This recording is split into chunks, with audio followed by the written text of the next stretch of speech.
তিথি কোথায় আছে, কেমন আছে? ওর অবস্থা আরো অবনতি হয়েছে। আজকে ওকে ওর আপন ঠিকানায় নিয়ে যাব। নিয়তির কি নির্মম পরিহাস! বাবা, সব কিছুর জন্য আমি আমি দায়ী। আমি দায়ী। আসি বাবা, ভালো থেকো।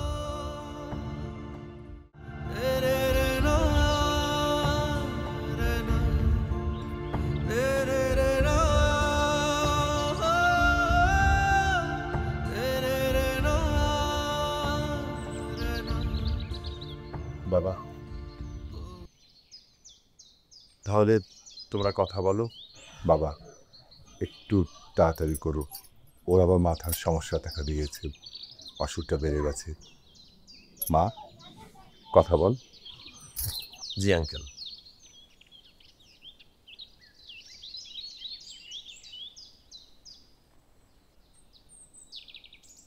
তোমার কি আমার কথা মনে পড়ে? তুমি কি আমাকে চিনতে পারো? আমি তোমাকে কিভাবে চিনবো? আমি তো আমার নিজেকেই চিনি না। এই তুমি আমার নাম জানো? আমার নাম কি? হ্যাঁ হ্যাঁ, তোমার নাম তিথি। ও তিথি। হ্যাঁ হ্যাঁ, তিথি নামের আমি একটা মেয়েকে চিনি তো। জানো, অনেক দুষ্ট ছিল, অনেক চটপটি ছিল। ও সারাক্ষণ নিজের স্বপ্নের মধ্যে একদম বিভোর ছিল। হঠাৎ করে তিথির জীবনে একটা ছেলে আসছে, আর ওই ছেলেটাকে তিথি অনেক ভালোবাসতো, অনেক ভালোবাসতো। হঠাৎ করে একটা দমকা হাওয়া এসে তিথির জীবনটাকে পুরো লন্ডভন্ড করে দিয়ে চলে গেছে। এরপর তিথিকে আমি খুঁজেই পাই না। তিথি যেন কোথায় চলে গেছে আমার জীবন থেকে। আচ্ছা, ওই তিথির জীবনে কি শফিক নামের কেউ ছিল? তুমি কি জানতা, চিন্তা তাকে? হ্যাঁ, তিথি আমাকে একদিন বলছিল ওই শফিক ছেলেটাকে তিথি নাকি অনেক ভালোবাসতো। আর জানো কি হয়েছে? ওই শফিকের জন্য তিথি নাকি নিজের হাতে রান্না করে কতবার নিয়ে গেছে, কিন্তু তিথি নিজের হাতে কখনোই ওই শফিককে খাওয়াইতে পারে না। তোমার কথা শুনে আমার তিথির কথা খুব মনে পড়ে গেল। তোমার তিথি কোথায়? আমার সামনেই।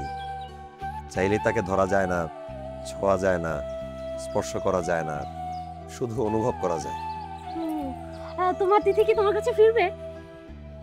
জানি না। আচ্ছা ঠিক আছে, আমার স্বামী আমার জন্য অপেক্ষা করতেছে, আমি এখন আসি।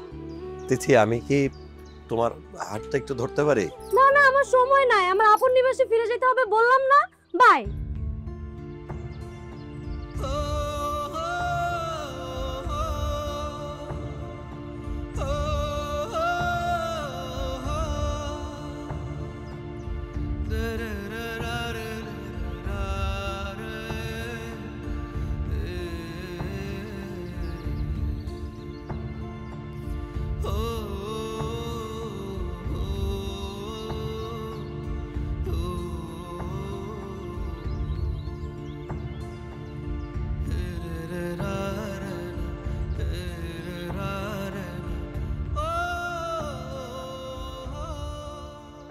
আমার আর তিথির একে অপরের প্রতি ভালোবাসার এই অব্যক্ত অনুভূতি কখনো পূর্ণতা পাবে কি পাবে না, তা আমরা এখন জীবনের এই পর্যায়ে এসে আর কেউ জানি না।